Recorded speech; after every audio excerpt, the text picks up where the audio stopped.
মশার উপদ্রবে দিনের বেলায়ও কয়েল জ্বালিয়ে রাখতে হয়, কিন্তু তাতেও রেহাই মিলছে না। দিনভর কানের কাছে গুনগুন করে গান গেয়ে বেড়ায় মশারা। এমন পরিস্থিতিতে অনেকে দিনরাত 24 ঘন্টায় মশারি টাঙিয়ে রাখছেন, মশারির ভেতরে খাচ্ছেন, ঘুমাচ্ছেন ও লেখাপড়া করছেন।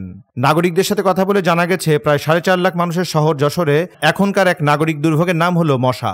মশায় নাকাল যশোরবাসী, বাড়ির বাইরে রাস্তাঘাটেও মশারা হুল বসায়। যশোর পৌরসভার নাগরিকদের ভাষ্য, যশোরের অবস্থা ঈশ্বর গুপ্তের সেই ব্যঙ্গ কবিতার মতো, রাতে মশা দিনে মাছি, এই নিয়ে কলকাতায় আছি। যেন বলতে হয় রাতেও মশা দিনেও মশা, যশোরবাসীর মরণ দশা। মশার উপদ্রব নিয়ে দৈনিক রানারের এই প্রতিবেদকের কাছে এমন মন্তব্য করেন হাফিজুর রহমান বাবলু নামে এক নাগরিক। দিনেও মশা রাতেও মশা, যশোরবাসীর মরণ দশা। এর থেকে পরিত্রাণ পাওয়ার কোনো উপায় নেই, পৌরসভার কোনো কাজকর্ম নেই, জেলা প্রশাসকের দৃষ্টি আকর্ষণ করছি। পৌর কর্তৃপক্ষ বলছে গত অক্টোবর মাস জুড়ে মশক নিধনে অভিযান পরিচালনা করা হয়েছে। ড্রেন, ঝোপঝাড় ও বাসাবাড়ির আশেপাশে ওষুধ ছিটানো হয়েছে। ওই মাসের 1 তারিখে জেলা প্রশাসক কার্যালয় চত্বরে মশক নিধন অভিযানের উদ্বোধন হয়। পৌরসভার বাসিন্দাদের অভিযোগ, ওষুধ ছিটানোর পরও মশার উৎপাত একটুও কমেনি। কোনো কোনো এলাকায় ওষুধই ছিটানো হয়নি, মশার ওষুধ ছিটাতে আসেনি কেউ। ড্রেন পরিষ্কার পরিচ্ছন্ন রাখতেছে, স্প্রে করতেছে। আমি শুধু তাদের আহ্বান জানাবো যে তারা যেন তাদের কার্যক্রমটা আরেকটু দ্রুত করে এবং আরেকটু সুন্দরভাবে করার চেষ্টা করে, যেন এই মশাগুলো অতি দ্রুত যেন নিধন হয়। বেসপাড়ায় আমাদের বাসা, আমাদের এই কবরস্থানের ওখানে আর কি ড্রেন আছে। ওই ড্রেনের পচা পানি এই কারণে হলো মশা অনেক বেশি বাড়ছে। আর অনিয়মিতভাবে মানে কি ড্রেন তো পরিষ্কার করে না, পানি টানি আটকায় থাকে। আর পাশে কবরস্থানে ওখানে তো ফগার মেশিন কখনো মারেই নি এই পর্যন্ত। ছেলেপেলেও পড়তে পারে না, আর মশার কয়েল ব্যবহার করলেও মশা নিধন হয় না। আর পৌরসভার থেকে এখনও পর্যন্ত ওদের কোনো প্রতিকারের ব্যবস্থা করা হয়নি। আর এখনও পর্যন্ত খোঁজখবরও নেওয়া হয়নি যে ওই এলাকার যে কি অবস্থা, যে মশা তো দিন দিন তো ডেঙ্গু এগুলো বৃদ্ধি পাচ্ছে।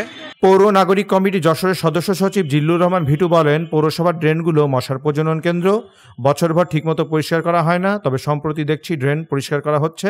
শহরে মশার উৎপাত বাড়লেও নিধনের জন্য ওষুধ ছিটাতে দেখিনি। যশোরের পৌরসভার ড্রেনগুলি মশা প্রজননের কেন্দ্র। এটা ঠিক করে সংস্কার হয় না, কোনো কিছু হয় না। ইদানিং ড্রেনগুলি সংস্কার হচ্ছে, কিন্তু মশা মারার জন্য কোনো ওষুধ দেওয়া আমরা দেখি নাই আমাদের এলাকায়, বা আমরা যেখানে দাঁড়িয়ে কথা বলছি এখানেও আমরা দেখি নাই।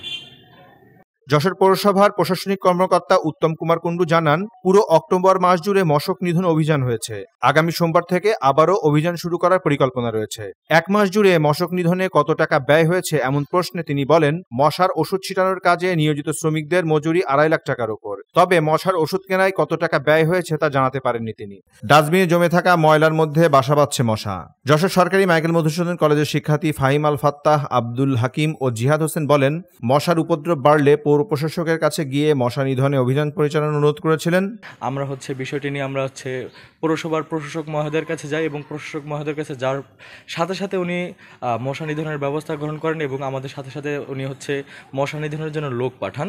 এবং প্রথম দিনের মতো আমরা কীটনাশকের মাধ্যমে আমাদের হল এবং যেখানে যেখানে মশার উপদ্রব অনেক বেশি সেখানে সেখানে আমরা কীটনাশকের মাধ্যমে স্প্রে করাই। এতে মশার উপদ্রব কিছুটা কমলেও পুরোপুরিভাবে মশার নিধন বাস্তবায়িত হয়নি। মশার উপদ্রব নিয়ে যশোর পৌরসভা নির্বাহী কর্মকর্তা জাহিদ হোসেন বলেন, মশা শতভাগ নিধন করা সম্ভব না, এটি নিয়ন্ত্রণে রাখতে হয়। পৌরসভা সেই চেষ্টা করে যাচ্ছে। আসলে মশক নিধন 100% করা সম্ভব না, এটাকে আমরা নিয়ন্ত্রণ করতে পারি আমরা। আর এই নিয়ন্ত্রণ করার জন্য পৌরসভার পাশাপাশি সাধারণ জনগণকে সচেতন হতে হবে। যশোরের সিভিল সার্জন মাহমুদুল হাসান বলেন, মশার উপদ্রব বাড়ছে ও ডেঙ্গু জ্বরের বেশ প্রাদুর্ভাব দেখা দিচ্ছে।